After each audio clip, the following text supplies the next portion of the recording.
L'instant d'une matinée, ces enfants handicapés et non handicapés présents à ce table de Noël inclusive organisée par l'association burkinabé pour l'inclusion des personnes atteintes d'albinisme et ses partenaires ont oublié leurs conditions, et ce grâce au Père Noël et aux artistes invités qui ont tenu ces enfants en haleine.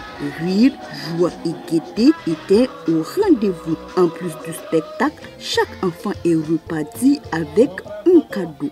Je me sens bien, heureux. Merci à la Papa Noël. Je me sens tellement vraiment contente, heureuse.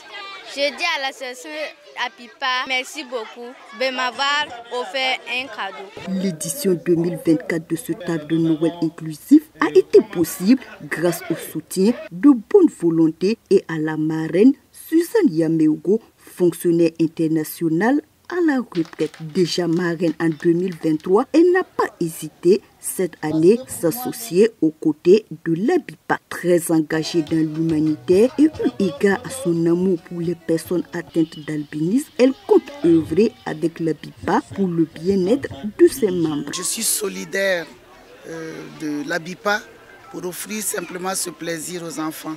Et c'est ce que je fais depuis 2 ans que je suis à la retraite. La raison pour laquelle je fais cette activité au Burkina est suscitée par une activité que j'ai faite au Mali avec la fondation Salif Keita, que vous connaissez, qui est un chanteur atteint d'albinisme. Il a une grande fondation. Et au niveau de cette fondation, j'ai réalisé combien ce monde est méconnu du public, combien leurs frustrations sont méconnues du public, combien les enfants atteints d'albinisme ont des difficultés à s'insérer dans la société.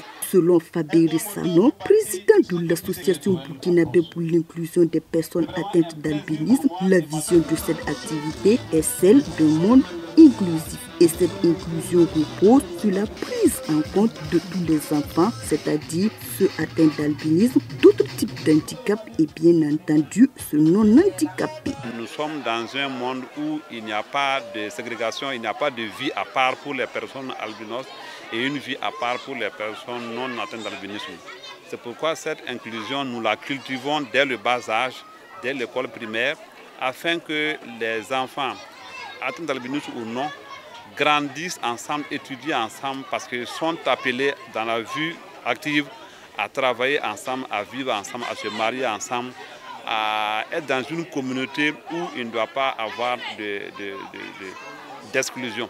L'arbre de Noël inclusif 2024 s'est tenu à l'école La Savane. Présent, le fondateur s'est dit très honoré par l'Abipa pour le choix de son établissement qui, en 40 ans d'existence, n'a jamais abrité un tel événement. C'est la première fois que nous bénéficions de cette activité à l'école La Savane. C'est vraiment une joie pour moi, pour le personnel enseignant, pour tous les parents d'élèves et pour les élèves. De l'avis des organisateurs, ce table de Noël a tenu toutes ses promesses et il restera gravé dans les mémoires des enfants qui ont souhaité longue vie à l'Abipa, à ses partenaires, à leur marraine et la pérennisation de l'activité.